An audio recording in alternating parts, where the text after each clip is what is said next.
welcome again to Tales from the Jar Side. If you don't feel like reading this week's newsletter, that's fine. Let me read it to you. So the title this week is Tales from the Jar Side, Beautiful 7-Part Close Harmony, which you'll hear in a moment. Jared Halley music, COVID at last, and amusing posts. The subtitle is one that I overheard that said, I got the words jacuzzi and yakuza confused. Now I'm in hot water with the Japanese mafia. Oh, forgot to get this ready ahead of time. Shot. Okay. So welcome, fellow jarheads, to Tales from the Jar Side, the Cousin IT newsletter for the week of December 25th, 2022 to January 1st, 2023. I had no classes this week, given that it's a holiday. My name is Ken Cousin, and I'm glad to have you here. Regular readers of, and listeners to, and now, of course, viewers of this newsletter are affectionately known as jarheads, and are far more intelligent, sophisticated, and attractive than the average newsletter reader or listener or even viewer. If you wish to become a jarhead, please subscribe using the button supplied on the newsletter itself. As you can see, mine's already filled in because it knows who I am. Oh well. First things first, the Ave Maria by Franz Biebl. And I said, hey, I made a thing. Of course, along with Jared Halley, and more about him later. And it's really good. Now, I tried embedding this into the newsletter, but when I tried recording it on this video, it got distorted for some reason. So let me give you, and I have a link later to the SoundCloud version. This is at soundcloud.com/Kenneth-Cousin, K-O-U-S-E-N, /Ave-Maria-Franz-Biebl, B-I-E-B-L. Nothing to do with Bieber. At any rate, I'll play you just a little bit of it, and I'll turn my mic down while that's happening to see if that helps. And after the first bit of harmony, then I'll cut it off and we'll go on. So here you go. This is the beginning of our 7-part Ave Maria. Angelus Domini nunciavit Mariae, et concepit Spiritus Sancto. Ave Maria, Ave Maria, gratia, gratia, Dominus te, Dominus te, benedicta, benedicta tu,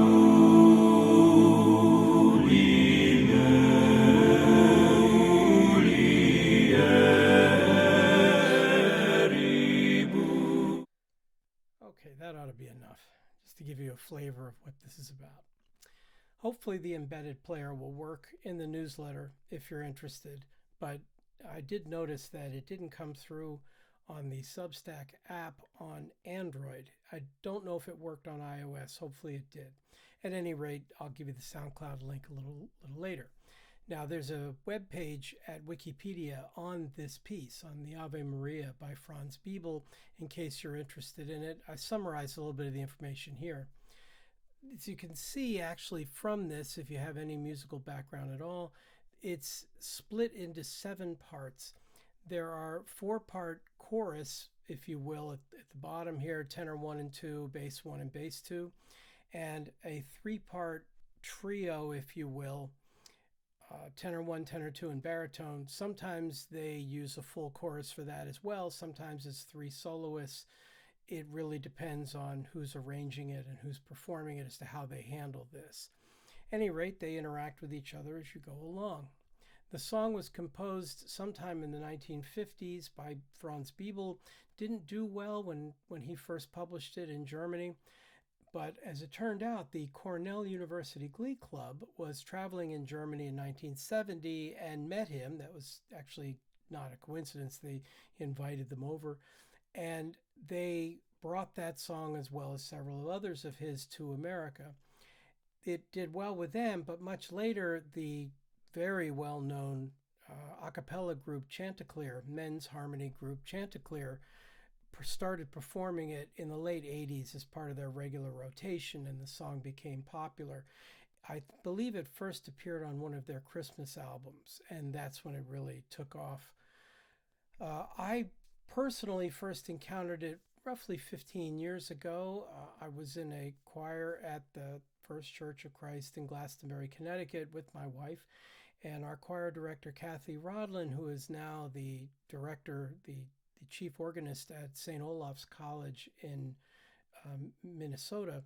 At any rate, she introduced it to us, and I've loved it right away and ever since. I mean, the harmonies are just beautiful. They're just gorgeous. For years, this was one of the pieces I would go to make myself feel better if I happen to be a little down.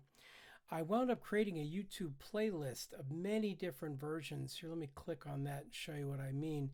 So I've got, many versions, some of which are women's chorus, some of which are mixed.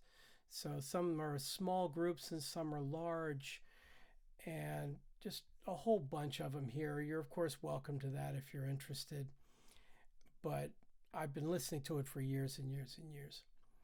So it also included, by the way, a live Chanticleer performance, but I like this one too. This was by a remote virtual choir back before this was really a thing that people did.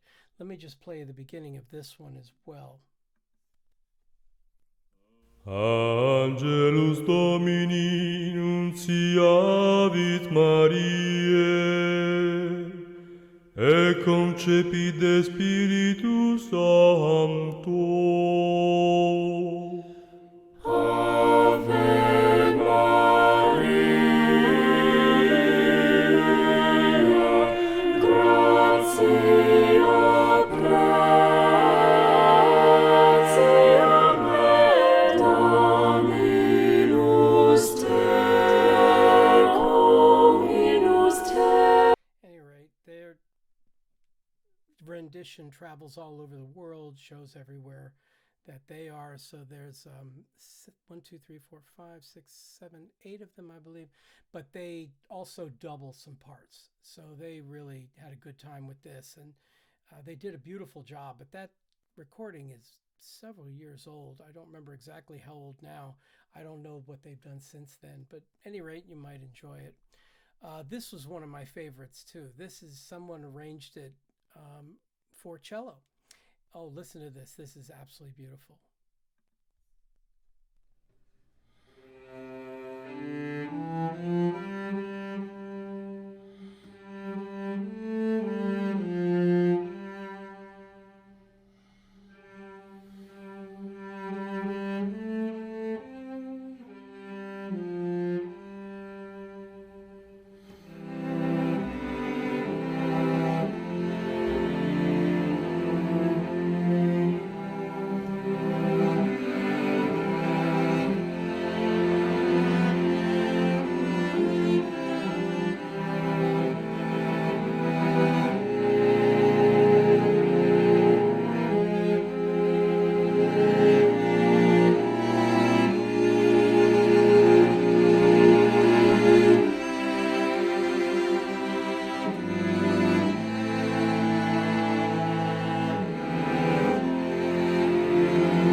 It's almost like that piece was made for cello. That's just really nice, really nice. At any rate, that's in the, Paul, I'm not going to try to pronounce his name. I'd probably just get it wrong. But at any rate, there's his name there. And of course, the YouTube video is embedded in the newsletter, but there's also a link directly to YouTube if you want to watch it on there. I've always wanted to do that. I mean, I'd love to do all those parts, but I never really felt I had the range. Even back when I first learned about it, I could barely hit the top notes. And even then, because some of them are sustained, and that's hard. I mean, I could hit it, but I couldn't hold them. And I didn't have the expertise to make a recording like this at all. Well, later, I wound up meeting, indirectly, Jared Halley. Now, Jared Halley runs his own channel called Jared Halley Music on YouTube, and I'm one of his Patreon supporters. I sponsor a lot of creators on Patreon. Rather than sponsor only a couple at a high level, which is what some people do, I like to contribute a small amount to as many people as I can.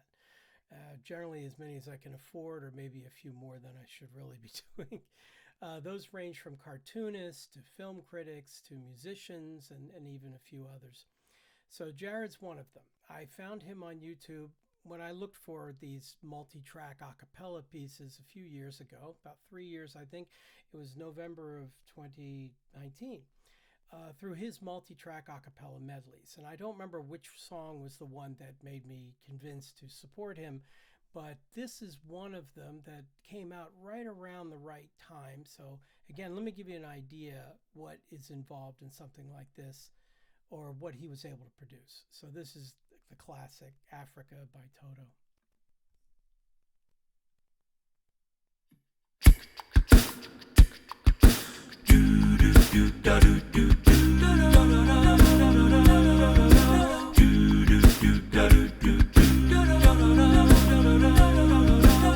I hear the drums echoing tonight, but she hears only whispers of some quiet conversation. At any rate, you get the idea. He will do lots and lots of parts, and he will dance in and out of frame on some of them. And, you know, I don't know what you think of that or not, but I mean, the quality is very high. Clearly, he's a professional, and he knows his tools, and he knows what he's doing, and he knows how to do all the arrangements and everything, all of which were beyond me. I mean, I could get the music, as you saw. I do have the music to the Ave Maria, but turning it into something this polished would be beyond any of the skills I have right at the moment. At any rate, another thing that made Jared unusual, that made him unique, actually, in my experience of all the people I've supported on Patreon, is that if you look at his Patreon sponsorship levels, and you know what, I think I forgot to put a link to him on there, his Patreon, Jared Halley. So let me jump to that. And here is his page on Patreon. So it's patreon.com/Jared Halley. Of course, you can see that's Jared Halley Music, and here's all the various levels and everything. You could take a look if you're interested. Any rate, one of the things that makes him unusual is that at one of the levels, he says that if you sponsor him at that level and you send him your own contact information, he'll follow you back, which was kind of neat, because then it really does feel like you actually have a bit of a relationship with the guy, as opposed to just sponsoring him. So I did that. I decided to sponsor him at a higher level than I might otherwise have done. You know, as I say, I'm trying to spread this around as much as possible, but he really did follow me back. He even listened to one of my videos that I had out there. I'll put that in again sometime. At any rate, it was true to his word. He followed me back, and he was very friendly online. Now, this section's called An Intentional Misunderstanding. This current project of recording the Ave Maria began back in May of 2022 when Jared sent me a message. It was a pretty generic message, just thanking me for being a Patreon during difficult economic times, high inflation and everything. And the message was very kind, and if I'm honest with myself, I know that he probably sent the exact same message to all of his Patreon supporters. But I chose to deliberately misunderstand that and assume that it was directed specifically to me. And that gave me enough encouragement to go ahead and respond. So in addition to saying that I was still very happy to support him, I decided to ask if he took commissions, and if so, if he'd ever heard the Biebl Ave Maria. I don't think he had, but it turned out he responded pretty quickly and said, yes, he takes commissions. And then I really went out on a limb. It still feels a little arrogant to me, is that I asked if he would consider a collaboration. Let me sing some of the parts as well. I kind of expected him to say no. In fact, I said in my message, feel free to say no. After all, he's a professional. I do this as an avocation, not a vocation or anything like that. I have a job. So I don't, I'm not looking for a whole separate career in this stuff. And this is what he does, so I didn't want to interfere or anything. I did share my recordings with him, so he knew I could sing it all. But I knew that was asking a lot. And to my surprise, he went, sure, no problem, let's do it. So he was happy to work together and thereby teach me a bit about the process, which is what I also wanted. So I'll skip the some of the intervening months, because this took a while because I had to acquire some of the software. I had to figure out some of the hardware issues we met, and he walked me through it. Then I recorded most of my parts, and after that, but although I didn't have everything done, I got sick myself. It wasn't COVID, it was something like a cold or something. And I was unable to finish for several weeks, and everything, just one delay after another. I was finishing a book and all that stuff. Any rate, what I want to emphasize is how easy he made the whole process on me. He digitized the music once I sent him the PDF. He made it so I could listen to each individual part. He recorded all 7 of them himself, so I could listen to his voice on each part, which was impressive. And of course, he could hit everything. It was very impressive.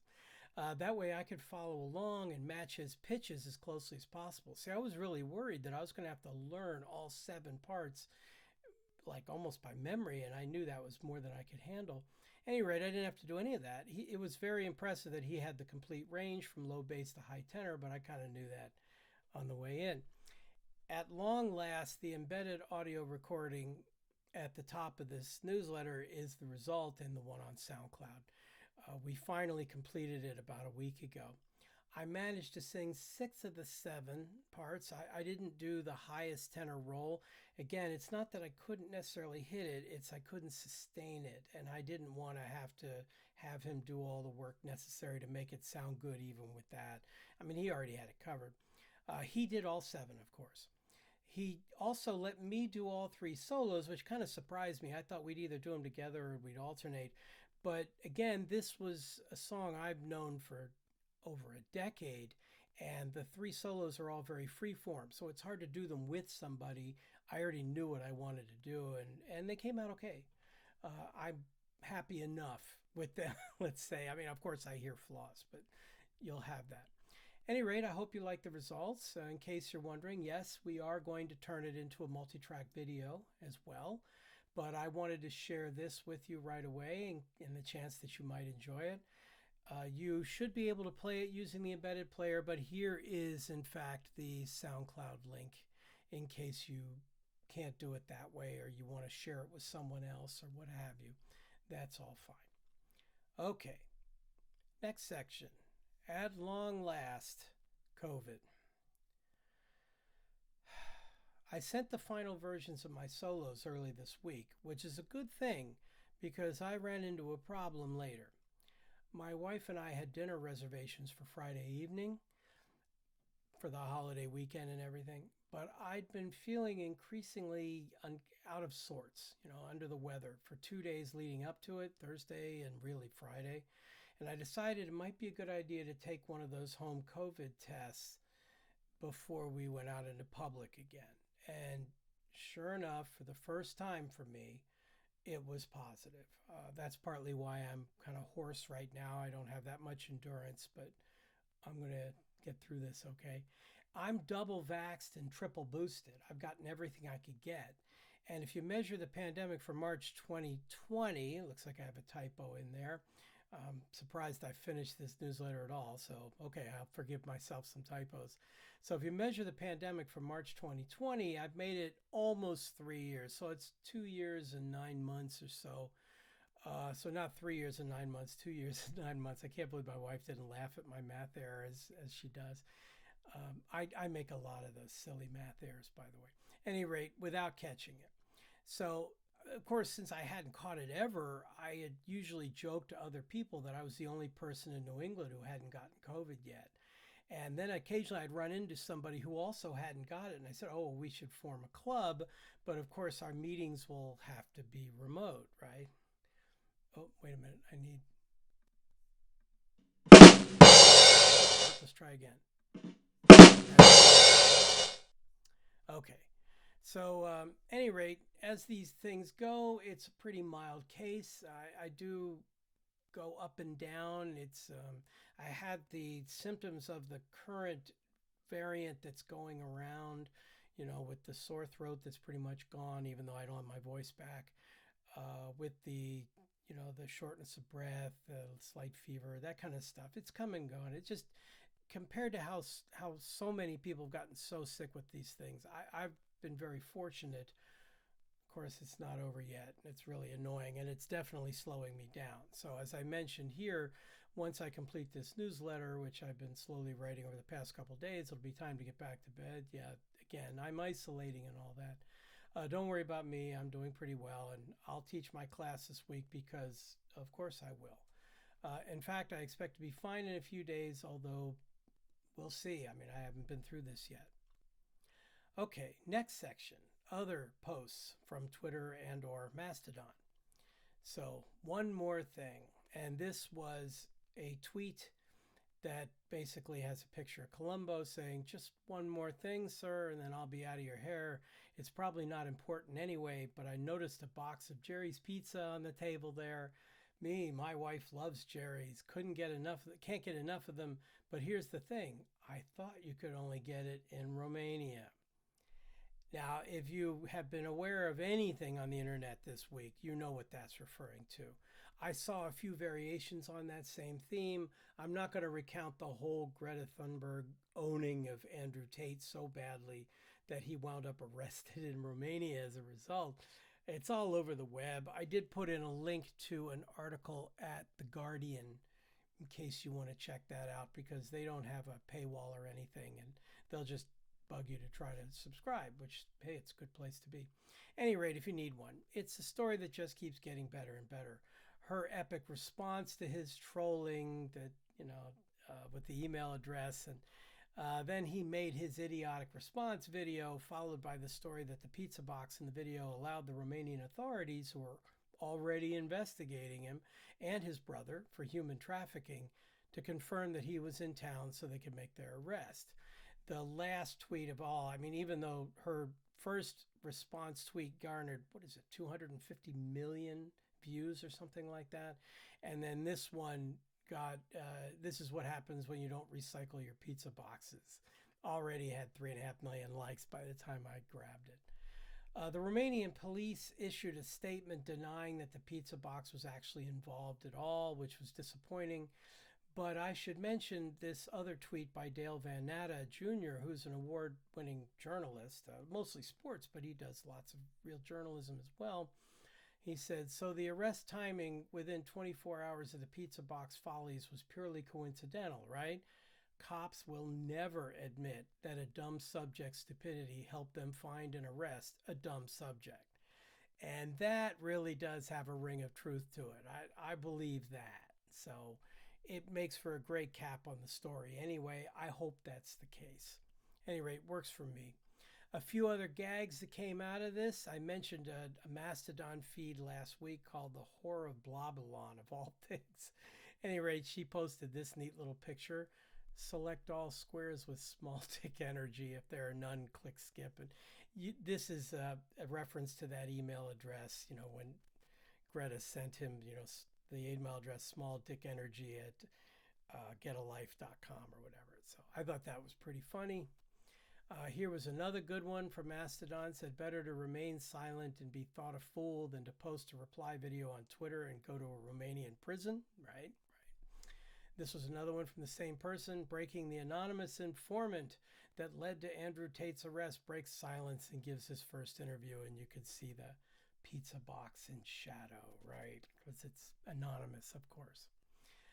This one I thought was good as well. I don't remember where I found this one. This was, of course, a Lord of the Rings reference with the Wizard King being Andrew Tate. And there's Greta, of course, I am no man, taking out the Wizard King in Return of the King. So I thought that was funny. Here's a couple of unrelated posts, so enough of that story. There's apparently a Twitter feed that goes by Jokin Tolkien. I didn't know about that, but at any rate, and this cracked me up. It said, the quote says, it abandoned Gollum. You have to picture this with the great reading done in the first movie of all the backstory and everything by Galadriel.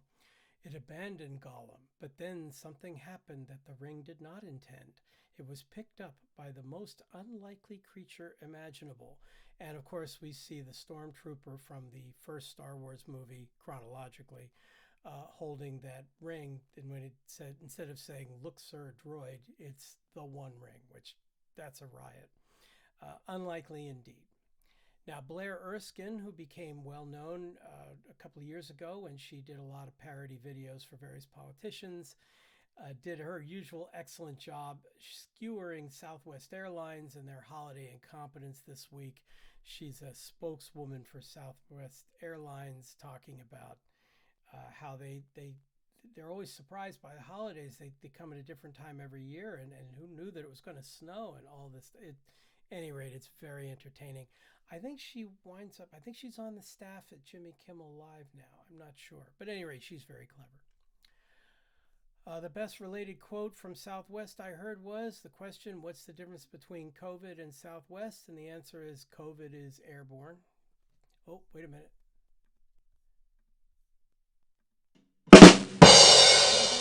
Try again. Time. We got to get it right. Okay, and then I'll finish with this, which is a charming story that I'm actually going to read to you. This was a paste from it's probably a Facebook account that said, John Perricone said, "Several years ago, I invited a Buddhist monk to speak at my senior elective class, and quite interestingly, as he entered the room, he didn't say a word. That caught everyone's attention. He just walked to the board and wrote this: 'Everyone wants to save the world, but no one wants to help mom do the dishes.' We all laughed. But then he went on to say this to my students: 'Statistically, it's highly unlikely that any of you will ever have the opportunity to run into a burning orphanage and rescue an infant. But in the smallest gesture of kindness, a warm smile, holding the door for the person behind you, shoveling the driveway of the elderly person next door, you have committed an act of immeasurable profundity, because to each of us, our life is our universe.' This is my hope for you for the new year, that by your smallest act of kindness, you will save another's world." Everybody's going through something. We all are dealing with certain challenges. You never know when a nice thing to do will really mean something to somebody, will really help them out. The only way we're going to get through this is together, is to try and preserve some semblance of kindness and generosity and friendliness, even in the midst of chaos and downright evil surrounding us. I wish the best for all of you. Happy New Year. Have a great week, everybody, and thank you for listening to the video cast this week. As a reminder, you can see all my upcoming training courses on the O'Reilly Learning Platform at this link right here, which I'll click is right here. You can see my upcoming class this week is Functional Programming in Java. And you could see my upcoming No Fluff Just Stuff virtual workshops at this link. I don't have one this week. My next one isn't until my January 17th with my deep dive into Spring and Spring Boot. So last week I didn't have any classes, but I did finish that recording with Jared Halley of the 7-part Biebl Ave Maria video to come. First I have to get better, and then we'll take care of that.